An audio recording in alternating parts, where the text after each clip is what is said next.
नमस्कार दोस्तों, मैं प्रिंस सैनी आपका स्वागत करता हूं हमारे चैनल लर्न एंड ग्रो में। आज हम बात करेंगे कुछ एप्लीकेशंस के बारे में जो टोटल इंटरनल रिफ्लेक्शन से रिलेटेड है। यानी कि टोटल इंटरनल जो रिफ्लेक्शन हमने पढ़ा था पहले लेक्चर्स में, उससे रिलेटेड जो है कहाँ पर इसकी एप्लीकेशन है वो हम डिस्कस करेंगे।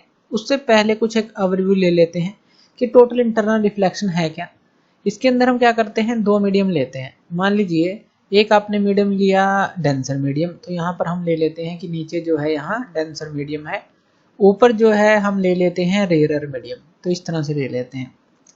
तो अगर डेंसर मीडियम में कोई भी ऑब्जेक्ट है तो वहाँ से अगर एक लाइट रे लें हम और यहाँ पर टकराए, ये क्या है, इंटरफेस है रेयरर मीडियम और डेंसर मीडियम का, और यहाँ से वो रिफ्लेक्ट हो जाए, इस तरह से कोई रे आए, तो इसको हम टोटल इंटरनल रिफ्लेक्शन बोलेंगे। लेकिन अगर यहाँ पर आपको रिफ्रैक्शन भी देखने को मिले, अब डेंसर से जब हम रेयरर मीडियम में जाते हैं, ये हम मान लेते हैं नॉर्मल, तो नॉर्मल से जो ये रे है अवे बेंड होती है, यानी कि इस तरफ बेंड होगी।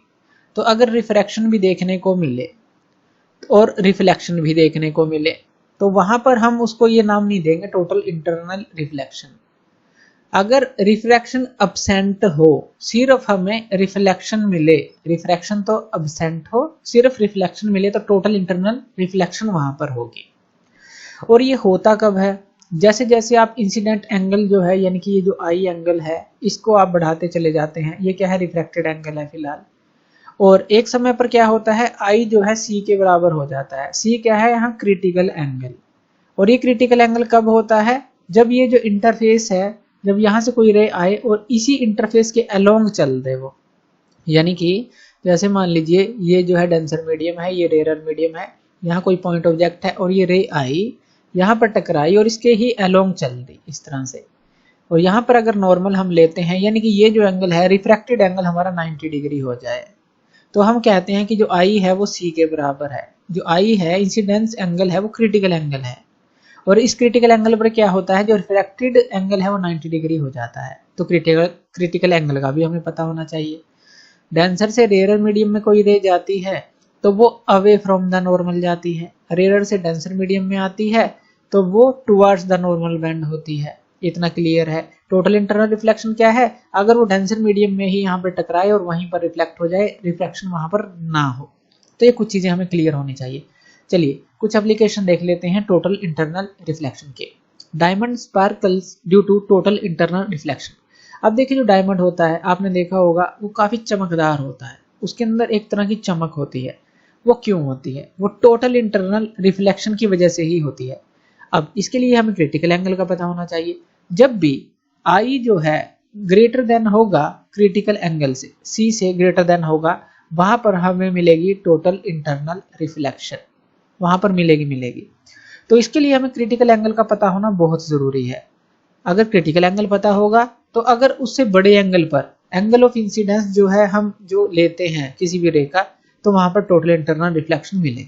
अब जो डायमंड है उसका अगर हम म्यू की बात करें, यानी कि जो रिफ्रैक्टिव इंडेक्स है उसकी अगर हम बात करें, वो होता है हमारे पास 2.42 के लगभग, इतना होता है। और उसका जो क्रिटिकल एंगल है, अगर हम क्रिटिकल एंगल की बात करें तो वो क्रिटिकल एंगल जो, अब इसके लिए हमने एक रिलेशन निकाली थी जिसके थ्रू हम आप इसको निकाल सकते हैं। तो क्रिटिकल एंगल जो डायमंड के लिए होता है वो होता है 24.4 डिग्री, इतना एंगल होता है। अगर आप डायमंड को इस तरह से कट करें कि जो एंगल हो, जो रे का इंसिडेंस एंगल हो, इस 20.4 डिग्री से बड़ा हो, तो क्या मिलेगा हमें, टोटल इंटरनल रिफ्लेक्शन। यही काम डायमंड की कटिंग के लिए किया जाता है। और जब ये काम हम करते हैं तो जो डायमंड है, मान लेते हैं ये है, जब आप इसको प्रॉपर्ली तैयार कर देते हैं, जब भी किसी भी फेस से जब रे एंटर करती है इसके अंदर, तो वो जो है टोटली इंटरनल रिफ्लेक्टेड होती है। यहाँ से यहाँ टकराई, यहाँ से यहाँ टकराई, इस तरह से वो बाहर निकलती है। तो यहाँ पर हमें मल्टीपल जो है रिफ्लेक्शन देखने को मिलती है।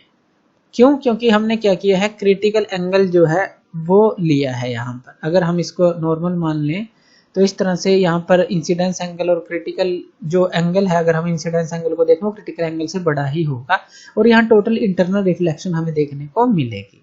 तो ये चीज इसके अंदर होती है। यानी कि हमें करना क्या है, क्रिटिकल एंगल, ये ध्यान रखना है, क्रिटिकल एंगल से ज़्यादा जो एंगल है वो होना चाहिए, जो इंसिडेंस है जो है एंगल ऑफ इंसिडेंस, तो ऑटोमेटिकली टोटल इंटरनल रिफ्लेक्शन हमें मिलेगी मिलेगी।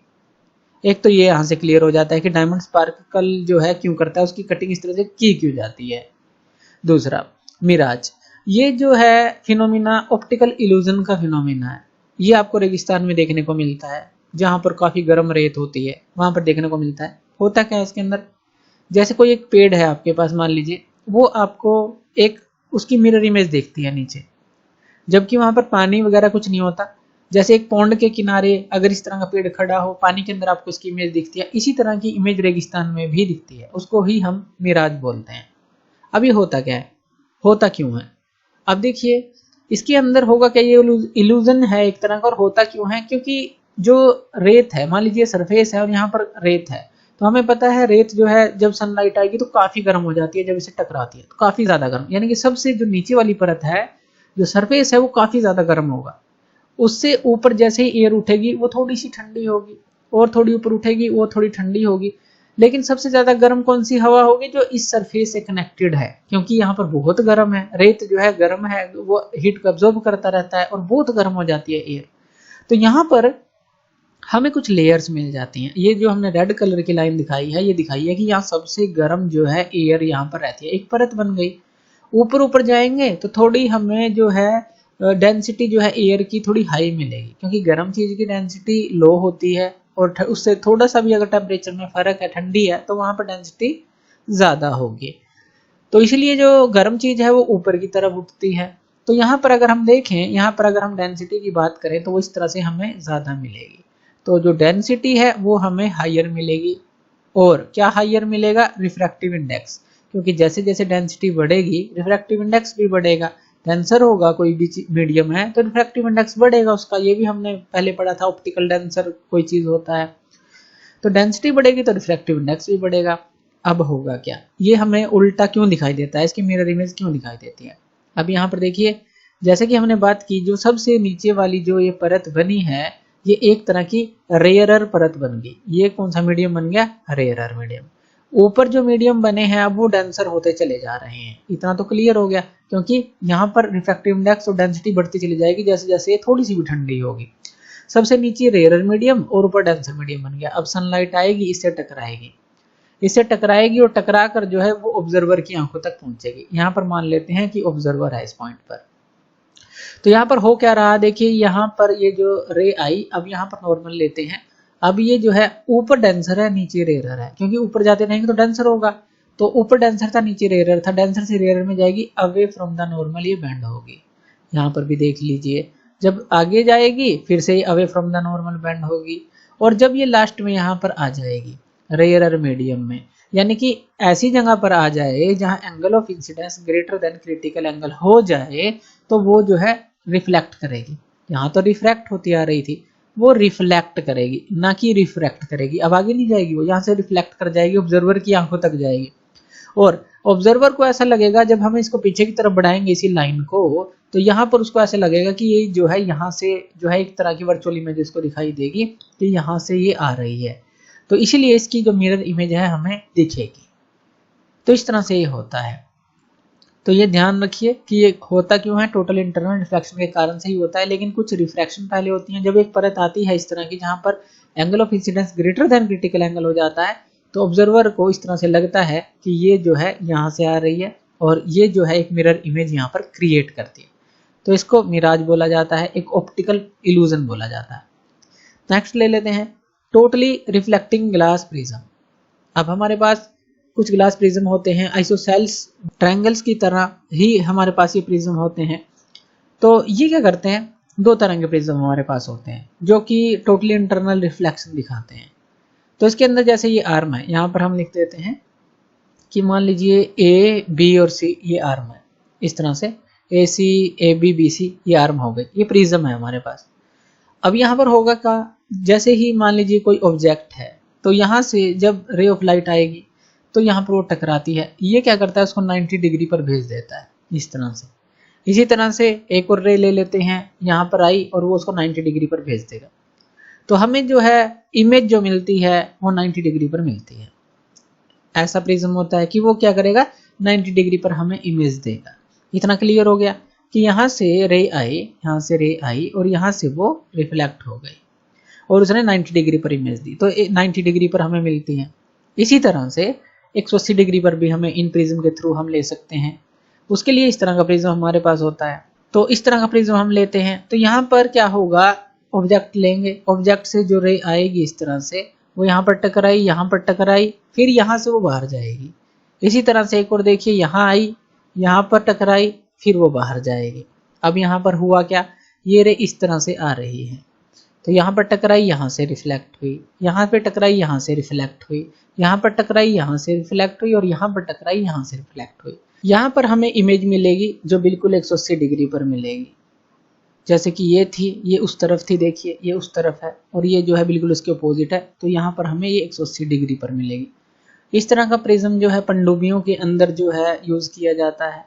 जब हम पानी के अंदर से ही बाहर की जो चीज़ें हैं देखते हैं, इस तरह का हमारे पास एक इंस्ट्रूमेंट होता है इस तरह का, तो हम जो है यहाँ पर जो है प्रिज्म्स का यूज़ कर लेते हैं, यहाँ पर यानी कि 90 डिग्री, और बीच में जो है लेंसेज का यूज़ करके पूरा एक ये टूल बनाया जाता है ताकि आप अंदर से जो है टोटल इंटरनल रिफ्लेक्शन हो और बाहर की तरफ देख सके वहाँ पर। यानी कि काफ़ी सारे एप्लीकेशन इनके थ्रू भी हम ले सकते हैं। तो ये क्यों होता है, टोटली रिफ्लेक्टिंग जो ग्लास प्रिज्म है, तो टोटल इंटरनल रिफ्लेक्शन ये पैदा करते हैं, उन्हीं के कारण से ये होता है। अब बात कर लेते हैं एक नेक्स्ट एप्लीकेशन की, ये भी आपने देखी होगी ऑप्टिकल फाइबर्स के अंदर। आपने देखे होंगे कुछ छोटे छोटे से पाइप आते हैं बाजार के अंदर, छोटे छोटे से व्हाइट कलर के पाइप होते हैं बिल्कुल, और उनके जो कॉर्नर पे यहाँ पर जो है आपको लाइट जलती दिखाई देती है। अब इन पाइप के अंदर कुछ नहीं होता, ये पाइप तो खाली होते हैं, लेकिन आपने देखा होगा एक पोर्ट टाइप आता है और जिसके अंदर इनको लगाया जाता है, एक पूरा ग्रुप बनाकर लगाया जाता है और यहाँ पर इस तरह से ये एक फ्लावर की तरह बिखरे होते हैं ये पाइप, और आपको यहाँ पर इनके कॉर्नर पर यहाँ पर लाइट जलती हुई महसूस होती है। लेकिन इनके अंदर कोई भी इस तरह का सर्किट नहीं होता या इस तरह की कोई लाइट नहीं होती, तो ये क्यों दिखती है? लाइट हमारी आती है इस पोर्ट से, इस पोर्ट से वो होकर इन पाइप से जाती है और हमें जो है बाहर की तरफ मिलती है। अब इन पाइप को आप जो है इस तरह से भी कर सकते हैं, फिर भी आपको इस कॉर्नर पर लाइट मिलती ही मिलती है। क्यों मिलती है? क्योंकि यहाँ पर हमें टोटल इंटरनल रिफ्लेक्शन मिलता है इन ऑप्टिकल फाइबर्स के अंदर। चलिए इस चीज़ को समझते हैं ऐसा क्यों होता है। अब जो ऑप्टिकल फाइबर का एक पाइप अगर हम ले लें तो उसकी दो परत हमारे पास होती हैं।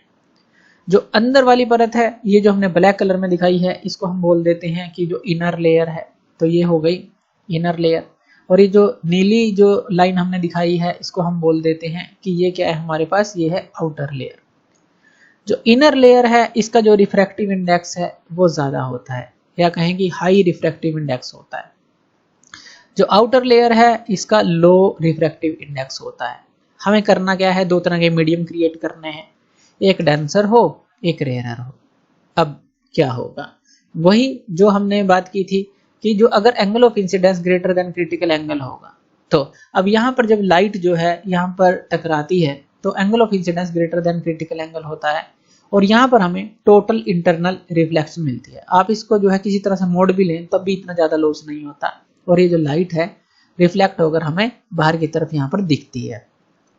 तो हुआ क्या, यहाँ पर हमने वही दो मीडियम क्रिएट किए, एक डेंसर और एक रेयरर। जैसे ही जो क्रिटिकल एंगल जो है से ज़्यादा एंगल ऑफ इंसिडेंस हुआ तो हमें ये लाइट जो है टोटल इंटरनल रिफ्लेक्शन मिली और ये बाहर की तरफ हमें उस कॉर्नर पर दिखती है।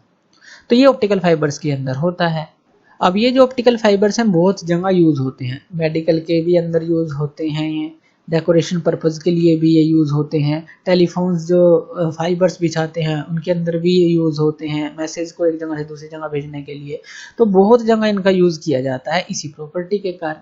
तो कितनी ज़्यादा ज़रूरी है एक तरह से टोटल इंटरनल रिफ्लेक्शन, अगर हम देखें तो आजकल की लाइफ में बहुत जगह जो है इसका यूज़ किया जा रहा है, इन एप्लीकेशंस का जो टोटल इंटरनल रिफ्लेक्शन की हैं। तो थैंक यू वीडियो देखने के लिए, और इसी तरह की वीडियोस के लिए आप हमारे चैनल लर्न एंड ग्रो पे हमें सब्सक्राइब कर सकते हैं। धन्यवाद।